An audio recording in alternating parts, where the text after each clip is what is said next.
everyone, and welcome back to my channel.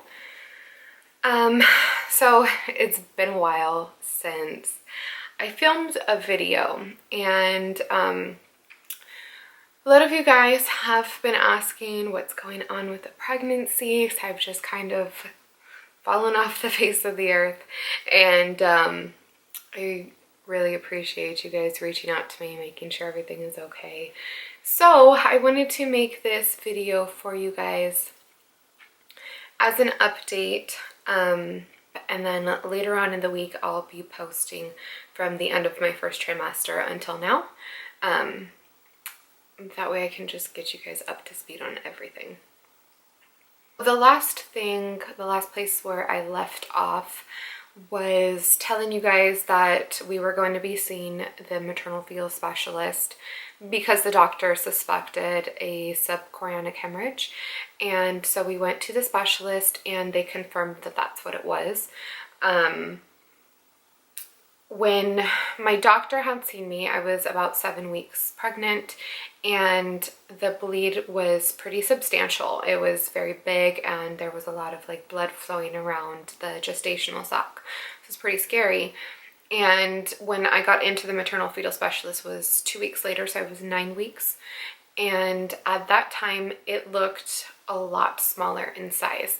And the doctor was not concerned about it. They did not put me on any special bed rest or pelvic rest or anything like that. They just did confirm that it is a subchorionic hemorrhage, and we're just going to monitor it to make sure that everything is going okay, and usually it resolves on its own. So a little bit of information about a subchorionic hemorrhage is basically just bleeding in your uterus. So the way that the doctor had explained it to me is that when the gestational sac attaches to the wall of your uterus, that it has kind of these, he used his fingers and he said it kind of attaches like this, and usually it will mesh into the wall. But basically sometimes these pockets are left here, and those pockets can get filled with blood. So if it grows and those pockets get bigger and bigger, then the baby, the gestational sac, can detach from the wall, and that's when it can lead to a miscarriage. Other times your body will absorb that blood and it will attach good to the uterus wall. And other times, sometimes that blood expels from your body, so it is normal to have some bleeding with subchorionic hemorrhage. I did not have any bleeding. So after that appointment with the maternal fetal specialist, I went back to my OB at 10 weeks pregnant, and she just did a quick ultrasound just to check and see how it was doing. And she had even said at that time that she didn't see any bleeding at all. So everything was looking really, really good, and we just scheduled the next appointment to be for a month out. Then at my maternal fetal specialist, they wanted to see me in 2 weeks. So from my 9-week appointment, then I went back at 11 weeks. And since they wanted to be monitoring what was going on with the bleed, they did another ultrasound. And at the time I thought it was just checking out that bleed and making sure that everything was going okay, that the baby was growing properly and stuff, that it wasn't hindering the baby from developing correctly. And at that appointment, I didn't know until afterwards, was a scan that I guess they do it as routine at the maternal fetal specialist office, but it's called a Nuchal Translucency scan. And that scan is something that's usually optional for most pregnancies. I've never had one done before in my other 4 pregnancies that I've had.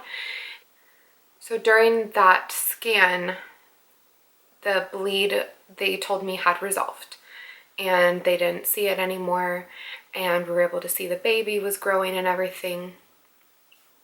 But On this day, I was told that there's something abnormal with the baby. So I didn't really understand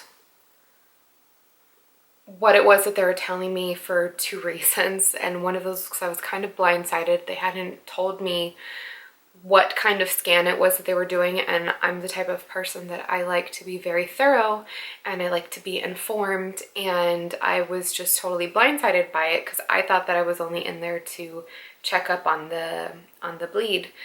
And the other reason why is because the doctor that I saw that day had a very heavy accent that I could not understand, and I asked him to repeat several things several different times, and I don't know if it was just the news that I got and just everything else going on, but he didn't explain it the best to me, and that was frustrating. What they found on the baby is called a cystic hygroma, and that's what this Nuchal Translucency scan is for. So basically what it measures is the space behind the baby's neck and head and where the skin's growing. And a certain amount of millimeters is considered normal, and my baby is measuring as abnormal.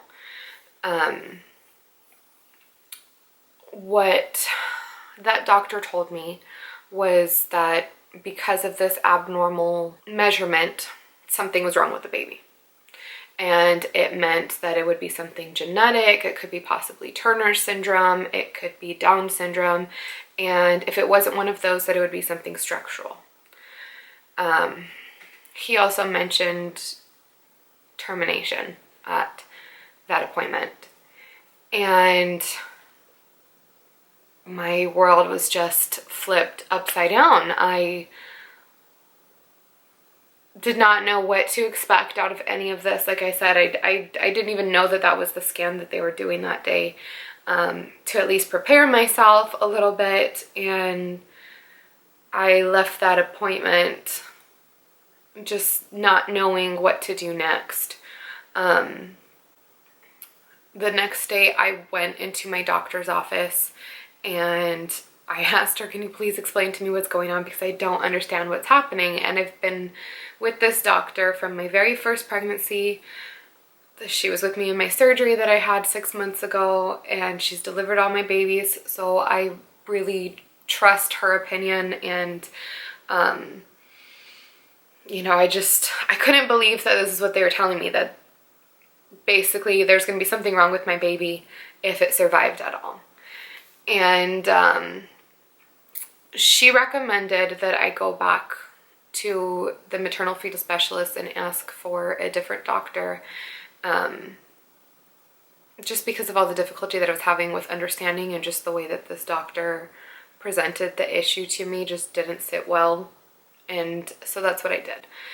The next week I was 12 weeks pregnant.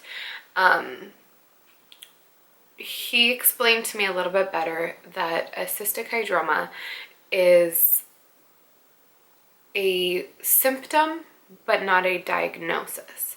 So it's a symptom that something could be wrong with the baby, but the only way that they would be able to know for sure if there is actually something wrong with the baby is to do further genetic testing.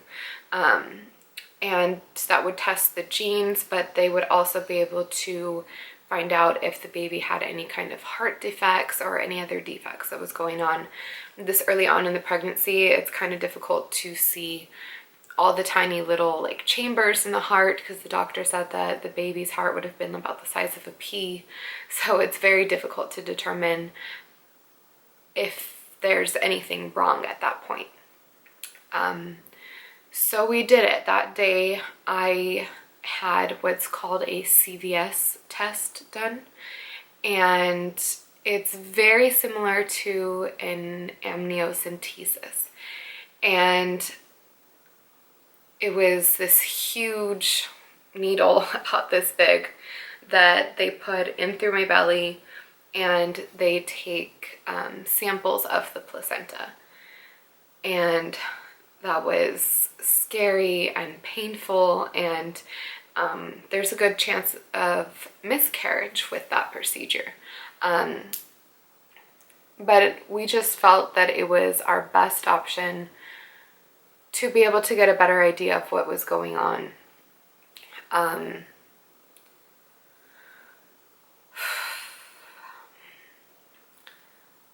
When we were waiting for the results take 2 to 3 weeks to come back. I did as much research as possible, and I've found a lot of success stories, and I found a lot of stories leading the other way. So right now we're just praying that we can have our success story, that we will not lose this baby, that this baby will be okay. And it's awful. The only thing that we can do is wait and wait for our results. And depending on what the results come back, from my understanding, if there's a genetic or chromosomal problem. So at this point, we're just waiting to get those results back. And by the time I get those results back, will be around 14 to 15 weeks. And at that time, I'll be in my second trimester. It's all just really scary right now, because all we can do is wait. And usually when you're getting into the second trimester, that's when you know things are going to be okay. Your risk for miscarriage go down a lot. And in my case, they said that the baby's heart could stop at any time because of this issue. So it's just really hard. I have had a miscarriage before, but it was early on. And after, I'm getting to the point where I'm almost out of my first trimester, going into my second trimester, and then that halfway point, and there might not be a baby. And that's just so difficult to think about right now. So we're just trying to stay positive. And the best thing that I could receive from anyone right now is just your prayers and support, and hopefully everything turns out well. But I will be updating you guys when I get some information.